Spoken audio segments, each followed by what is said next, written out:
So people are always asking me, when does it get easier? When do I stop feeling so bored? When do I start feeling less anxious? Like, people are always asking me, when does this happen? When does that happen? So I wanted to provide an episode where I kind of go over some key milestones and things that you can look forward to no matter where you are in your sober journey.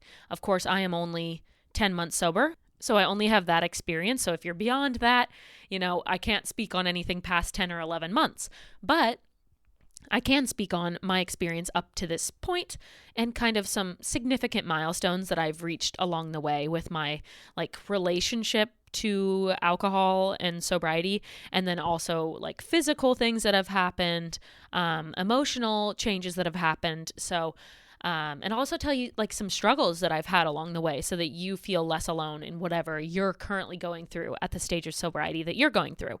And I just want to put a quick PSA out there that everyone's sober journey is different, and you might feel amazing sooner than I did, or you might take a little bit longer to feel amazing.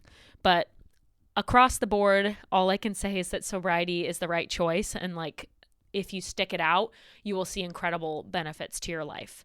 So you're on the right path. It might look different for different people. It might take longer for different people, but I just want to share my milestones with you in today's episode. And I'm sorry again that I have a cold for all these episodes that I've pre-recorded, so hopefully you can't hear my nasally voice. But let's get into the episode.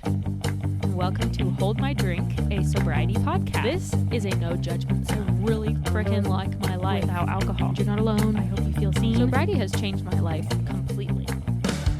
Okay, so right off the bat, some people experience what is called a pink cloud, which is this overwhelming feeling of joy. And you are just elated. You are so stoked on life. I remember I went to bed every night so excited for the morning. I literally couldn't wait to wake up again because life was just so good. I had so much time on my hands. I had so much I was doing. I was so proud of myself. There's a name for it because it's very, very common. It's called the pink cloud, and people get so hyped on life. The reason that I know about the pink cloud is because I looked up on TikTok, why am I so happy after quitting alcohol? I actually looked it up because I felt not just I was in a good mood, but I was literally high on something. I was so beyond happy. It was kind of weird. I was like, do I have bipolar disorder or what is it? And you're also not depressing yourself with alcohol, because alcohol is a depressant. So think about the opposite of that. If you stop feeding yourself a depressant that you are reliant on, all of a sudden you are through the roof happy. So there's probably a bit of a chemical imbalance there as well. But I experienced the pink cloud. So not everyone experiences that. Some people are way more depressed. They are not happy. They are sad, confused, angry, whatever. But in the beginning, there was that pink cloud. Now, the first 3 days were literally just getting through the day. So I don't think I was experiencing a pink cloud on those first few days. I wish I would have done a diary or something. I thought about it, but then I thought I don't want to think about alcohol any more than I already am. And writing down my thoughts and my cravings, I don't know, it made me think that I would have alcohol in my mind a lot more. That's also why I didn't do AAs, because I don't want to go sit in a room and talk about alcohol with a bunch of people who also love alcohol. No, that was not for me. And the journaling wasn't either. And I only started this podcast and my TikTok page 6 months into my sobriety or something. So it took a long time before I was able to just openly talk about all this.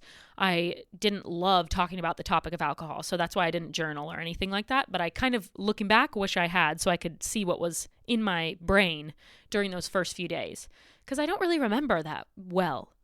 But I will say that the first 3 days are basically just getting through it. You are literally healing. It's like you're sick for 3 days, basically. You have removed this crutch that you have had for yourself. You have been consuming this depressant every day. It's like you're taking a medication every day and then you just stop out of the blue. First of all, it's not safe to cold turkey quit. I did. A lot of people do. It is possible, but it is recommended that you talk to a doctor to make sure that you can safely get off of alcohol, because you can quit drugs and all sorts of things without medical assistance, but alcohol can be deathly if you quit cold turkey. So I would communicate with a doctor first before quitting cold turkey. But anyway, I quit cold turkey and it was fine for me personally. I'm not a doctor and this is not medical advice. Have to say that. But my personal experience, I quit cold turkey. And so, yeah, I had some withdrawal symptoms. Now, I don't know if these are directly linked, but I was a beer drinker, wine drinker, seltzer drinker, like White Claws and Trulies and whatever. Those were the drinks that I drank a lot.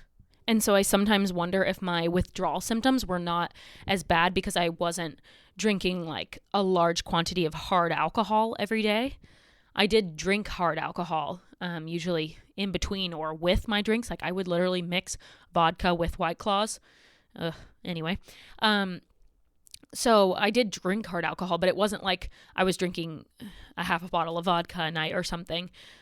So I think that my level of drinking and the type of alcohol that I was consuming made it so I didn't have like terribly deathly and dangerous withdrawal symptoms. But I did experience withdrawal symptoms. One of them being the shakes. And those can be dangerous. Mine were just like my hands were a little bit shaky. I experienced the restlessness. I experienced the no appetite. I experienced being really, really emotional. In fact, I did make one TikTok on my personal page talking about how at 30 days, I started feeling really emotionally all over the place. And I was really confused because other than those initial first 3 days, the first month was pretty easy because, like I said, I experienced the pink cloud and I was like so hyped on being sober. I was so happy. I was so excited. I was so proud of myself. And just the little changes that I was seeing, I was so stoked on. My skin color getting better, like I was less red. My stomach getting flatter, the bloating kind of going down. Like I was obsessed with all these positive changes that I was seeing. And so I always say that like the first month for me was pretty easy. I made it through those first 3 days, which were kind of hard. And then the rest of the month was kind of smooth sailing for me personally. A lot of people say that days 30 to 90 are the hardest. That's kind of a common number, I guess, for people where they're like super hyped the first month and then it actually sets in and gets a little bit hard after 30 days. But you're also hyped that you've made it for 30 days and now it's like part of your life. So, everyone experiences different things as far as the timeline. But I made a video on my personal TikTok page just saying like, guys, I'm 30 days sober. Has anyone experienced this emotional roller coaster this far into sobriety? Like I kind of thought that all the negative parts of sobriety would come right at the beginning and then they would just go away the longer I was sober. But actually it took about 30 days for this emotional all over the place nature to really set in. And I just remember I was like getting easily agitated. I was sad about things. I was ultra happy about things. I was confused. I was lonely. I was angry at my partner. Like I was all over the place. And I put that video out there just saying like, has anyone else experienced this? And of course, so many people were like, yes. You're adjusting. First of all, chemically, you're just adjusting. I think it takes like, I forget what the number is, 3 months or 6 months or something for your brain to get fully back to normal. Like your liver heals faster than your brain does. Maybe it's a year. I don't know. I shouldn't even be speaking on that because I'm not really sure. But it takes a long time for your brain to get back to like a fully sober brain. And so you are emotionally, all over the place. You're adjusting. But also, and I talk about this all the time, you are learning that you no longer have the crutch of alcohol to deal with your emotions. So you might feel sad about something, but now you can't drink it away. And so you actually have to wallow in your sadness and like feel the sadness. And I think looking back, that 30-day mark is when I started like actually processing my emotions and saying like, wow, when I am frustrated, I actually have to feel that frustration and figure out why I'm frustrated, figure out how I can feel better, and just like face my feelings for the first time in sobriety. Or in so many years, really, because I would just drink to cover up every emotion, any discomfort, sadness, frustration, anger, I mean, I even drank when I was celebrating, so I even numbed like happiness. I had no sense of feeling whatsoever because I just drank through literally everything. So when I hit that 30-day mark and my emotions were all over the place, looking back, I realized it's because I was figuring out how to face my feelings. And there were a lot of feelings because, you're going through all this stuff, you're newly sober, everything's changing, and now you don't have your crutch to deal with all those changes. So you're just really kind of feeling everything. So 30 days is where it kind of hit me a little bit. So I guess just be prepared if you're about to enter that zone. You might feel all over the place. I have another episode called Numbing with Alcohol where I talk about facing your feelings and basically what I just mentioned. We go fully in depth on that topic. But yeah, so that was at 30 days. And then at 60 days, 2 months in, I was so hyped that I had made it 2 months. I just remember I was so proud of myself. That's the longest I had ever gone without alcohol because I did dry January one time, but I had never made it to the 2-month mark. I mean, I'd never even made it past 30. So I was trying to be like proud of myself, but again, it was a lot of adjusting. I was having to face my feelings still. I was still going through all that. And I would say I was also like adjusting to sobriety being my life now. It wasn't just something that I was trying. It wasn't a dry January where I knew that I was going to drink afterwards. I was like adjusting to sobriety just being my life. And after that 2-month mark is when I realized that the relationship that I was in, while it was healthy and happy in a lot of ways, I talk about my relationships a lot. There was one previously that was really bad and awful, and it was a horrible guy. Then there was the really recent one that kind of supported me in the early days of my sobriety, but it just didn't work out. But he was great. So I never want those two to get confused. One guy sucks and one guy's amazing. But anyway, so I just realized that he wasn't my forever person. And those reasons are personal to me. But I do believe that getting sober kind of showed me that, because I was no longer just numbing every annoying thing or every argument that we had or every like difference in value. I couldn't just drink it away anymore and be like, that's fine. Or like, we don't really need to talk about that right now. Let's just go out and have a beer, like let's just take the edge off and go split a bottle of wine and watch a movie or something. By the way, it wouldn't have been splitting a bottle of wine. I would have had a bottle of wine to myself and he can have a half a bottle of wine. Anyway, so I didn't have that anymore. And so I think it exposed me to a lot of what was wrong with our relationship. Even though, again, it was healthy and happy, there were just certain qualities that I saw that I knew I didn't want in my forever person. And we were just not aligned on some things. And while I'm so grateful that he supported me in those first 2 months of my sobriety, I knew that he wasn't the one after month 2. So I'm not saying leave your partner. Please don't. Like, if your relationship or marriage is happy and healthy, like, please don't let sobriety be the reason that you leave. But for me personally, it just exposed me to a lot of what was wrong. And we weren't married. Like, it was just a boyfriend of mine, less than 2 years. And I just realized that he wasn't the one. So that was kind of a big milestone that happened around month 2. Or maybe it was month 3. But anyway, like I said, 30 to 90 days is like the hardest, toughest window. There's a lot of emotions. And by the way, I just want to throw this out there. I didn't see a lot of weight loss during that time. I was depuffing and debloating, but I look back at videos and I was still like a little bit chunkier. I talk a lot about weight loss and how I've been able to lose almost 40 pounds, but that didn't start happening until probably month 4. So I just want you to know that if you're not seeing like immediate weight loss, that's okay. I saw myself debloating and I saw my skin getting healthier and just my skin getting more luminous. So I did see some physical changes for sure, but the actual weight loss, like on the scale, happened later. So I just want you to know that if you don't see immediate physical changes, that's okay. You're still healing yourself from the inside out, and the out will come later, even if it's not right away. But that was a little side note.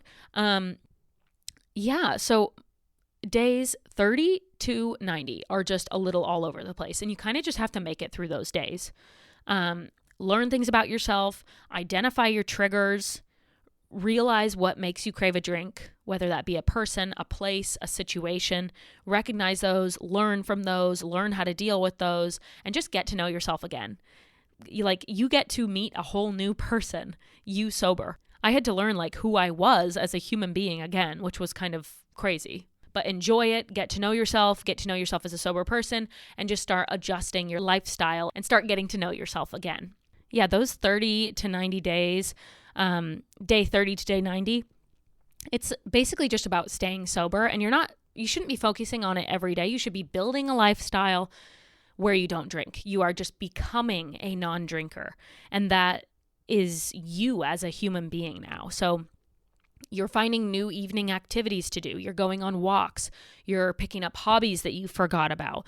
Like, you are just becoming a non-drinker during that time. And you're adjusting to all these changes. You're going to be a little bit emotional. You're going to have to find strategies for dealing with your triggers and your emotions and everything. It's kind of just the getting real. It gets real in days 30 to 90. So just stick through that. Make it out on the other side, and it is going to be a lot more smooth sailing past that 90-day mark. So I was pretty stoked on 90 days once I got there, and then I was extra stoked on 100 days, because how exciting is that? I'll never forget. It was triple digits. The night that I was triple digits, I went to a house party, and I brought a 12-pack of diet root beer, my favorite. And I brought it to the house party, and it was that night that I learned that I really hate house parties. I just don't like them because I feel like the event is the alcohol. I talk about this a lot, but there's not a whole lot else going on. There's not entertainment. There's usually not dancing. There's no costume party or something even if it's a costume party, you're still standing around and drinking. There's not a lot of stuff going on. There's no reason to be drinking. It's just you stand around and drink. That's what house parties are. Anyway, I'm not a big house party fan, if you can't tell, especially not a fan in sobriety. So I showed up to that party with my 12-pack of diet root beers, and I had already learned during my 30 days to 90 days how to deal with house parties, because I still get invited to them sometimes, and I still want to go and say hello if it's somebody's birthday, whatever. And I just learned that house parties typically don't serve non-alcoholic drinks, so you got to bring your own.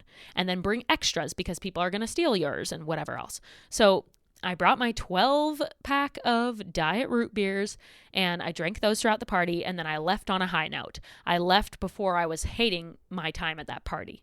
I left earlier than everyone else, but I stayed for probably an hour and a half. I talked to everyone that I needed to.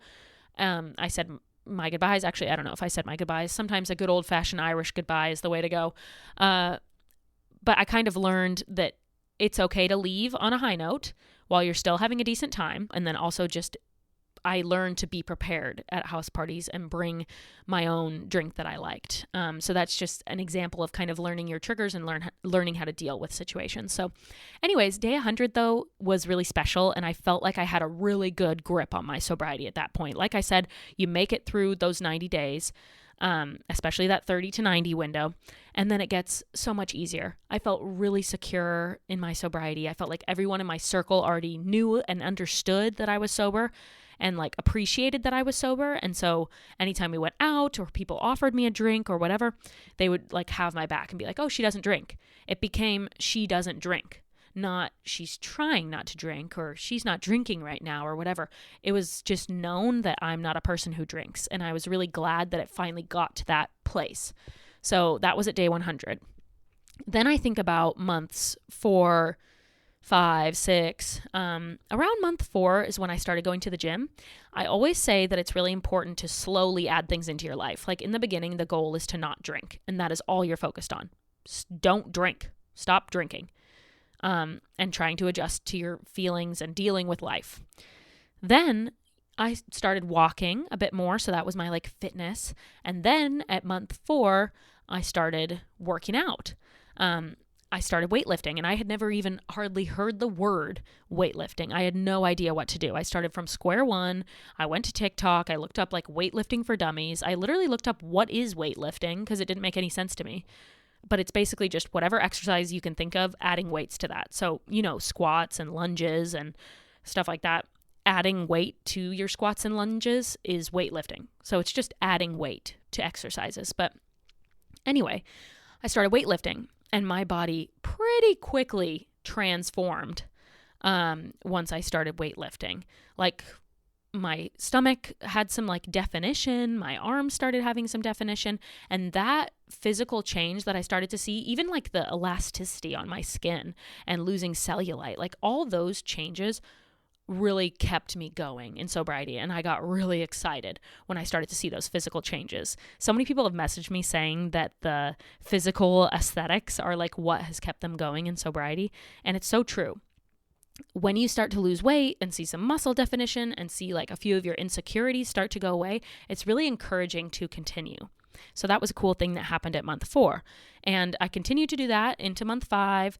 But around month 5, I also started paying a little bit more attention to my nutrition and diet. I started eating a little bit more high protein. I try my best to eat whole foods, not the store, like literal whole foods, which means like unprocessed foods as much as possible, but that's pretty hard in our society.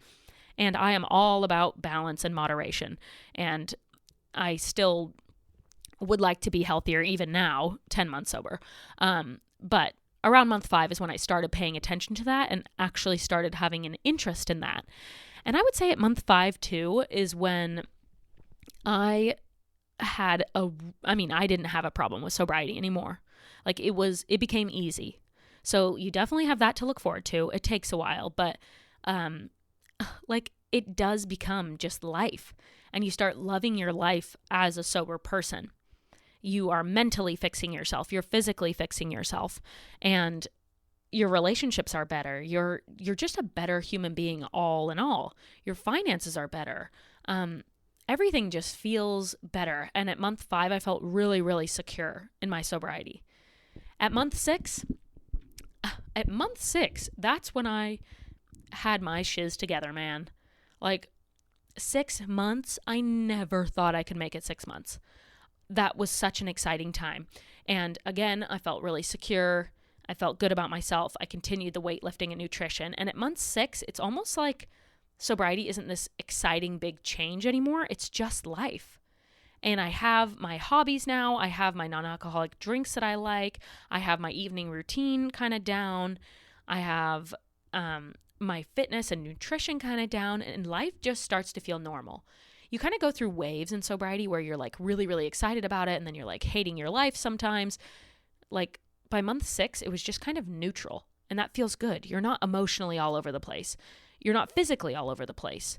You're not transferring your alcohol addiction to something else, like hyperfixating on food or fitness or whatever, or clothes or shopping or spending. Like you don't need that dopamine hit anymore. I talk about how like I was really restless and hyperactive in the very beginning of my sobriety, and I needed to constantly be doing stuff with my hands. This happens a little bit earlier than month 6, but by month 6 for sure, I was just kind of at ease and not needing to like constantly cure my sober self. I just felt neutral. Like I was able to relax. My sleep was incredible. That happened sooner than 6 months as well. But when I was a heavy drinker, I used to wake up in the middle of the night every single night for at least an hour, sometimes 2 hours, between the hours of 2 a.m. and 4 a.m., like clockwork. People tell me now that that's because the alcohol was wearing off. I swear I've never had an original experience in sobriety. Everyone's always been through something similar to myself. But yeah, I woke up in the middle of the night every single night, like clockwork, to the point where I even told partners like that I would date that, hey, just so you know, I don't know why, but I always wake up in the middle of the night. So annoying. Sorry. Like if I get up to use the bathroom or whatever. And yeah, so that was just my routine. And then in sobriety, I sleep all the way through the night. Go listen to the sleep episode if you haven't already. I think it's called Sleep and Alcohol. I should have called it Sleep and Sobriety. That's way cuter. But anyway, I made a whole episode about sleep, so go check that out. The sleep gets amazing, and your body thanks you for it. At month 6 and 7, I started looking like a different human being. My jawbone came back. My cheekbones came back. That's when I started like pretty significantly losing weight. People were noticing. Before, I was just noticing some changes, and then at month 6 or 7 or 8, other people were noticing the changes and saying like, wow, you look so different. you've lost a lot of weight. Your back is so toned. Like, I would get compliments and stuff, which was really cool. At month 7 and 8 too, I also really started getting my confidence back, not just because of the physical changes that I was experiencing, but also because internally I felt really good about myself, confident in my sobriety, like not worried about if people will judge me. In fact, it went from being like, okay, I'm comfortable with sobriety to like, I'm passionate about sobriety.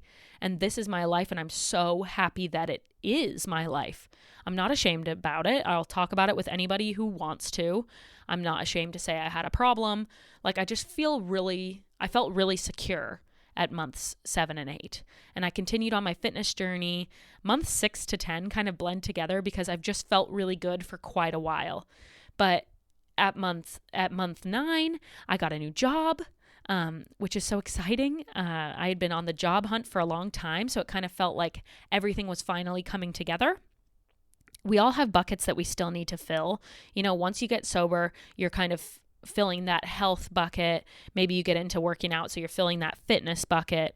Maybe sobriety has helped you connect better with your family, so you're filling that family bucket.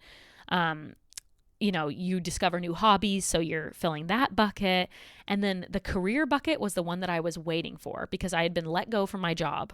That was a time too. Right when I broke up with my boyfriend, moved cities, I also lost my job all at once, pretty much within a couple months of each other. So that was a hectic time. And I was, adjusting to a life in sobriety. I was on the job hunt for quite a while. And then at month 9, I found a job. And that felt like my life was complete. I know it's not, and I'm still working on myself, of course. But when I got that career bucket, that kind of opened up the doors because I've been living with my family. So now that I have the job, I can move out. I can start my life. I can start making friends. I can maybe do a little dating. I don't even know if I'm ready for that yet. But yeah, it's like that was the last bucket I was kind of waiting for in my sober journey. There was one thing where I was still not feeling 100% like myself and secure, and it's because I didn't have any income and I was just draining my savings for quite a while. But I finally got the job, and so that was filled, and I just felt like such a complete human being. Life is so good. It's hard to think of really big milestones recently because alcohol is not something that I think about anymore, literally, other than when I make these episodes. And even then, it's not like I'm thinking about drinking. I'm just having to reminisce on past experiences and things like that. But I hope that making these helps you guys. Yeah, it's hard to think of like really key things that have happened recently with my relationship to alcohol because it's just so normal. I don't really think about it. I don't really talk about it. I don't really have to explain myself to anybody because everyone in my life already knows that I don't drink. Like, life is just normal. Life is so good. I am happy. I really do have this thirst for life now. I have for quite a while in sobriety, and it's almost like throughout this whole process, I've known that it would get really, really good one day as long as I stay sober. And that is so true. So if you're listening to this, stay sober and life will get good. It will work itself out. Like, trust me, I would know better than a lot of people when I was going through a bad relationship and heavily drinking and then getting into a good relationship and then getting sober and then leaving that relationship and then getting let go from my job and then moving out of an apartment after being there for 1 month and having to sell all my stuff and then moving to a different state, recovering from an injury. Like, the last couple years have been crazy cuckoo bananas. Crazy, crazy, crazy. But somewhere during my 10 months of sobriety, along the way, I just knew that it would work itself out. And it kind of has worked itself out, which is really crazy. Life is just really, really good. And it's starting to really make sense. And so if you're struggling and going through the highs and the lows of sobriety, just know that as long as you stay sober, things will figure themselves out. Like, you will be a better person mentally, physically, financially, in your career path, in your family life, as a friend. Internally, externally, every bit of you will be better as long as you stay sober. So enjoy all the fun milestones along the way. I'm sure I'll think of so many more after I end this podcast, but I talked about a lot of them, and there are so many great things to experience in this life of sobriety. So enjoy, and thank you for listening. I'll see you for the next episode. Bye.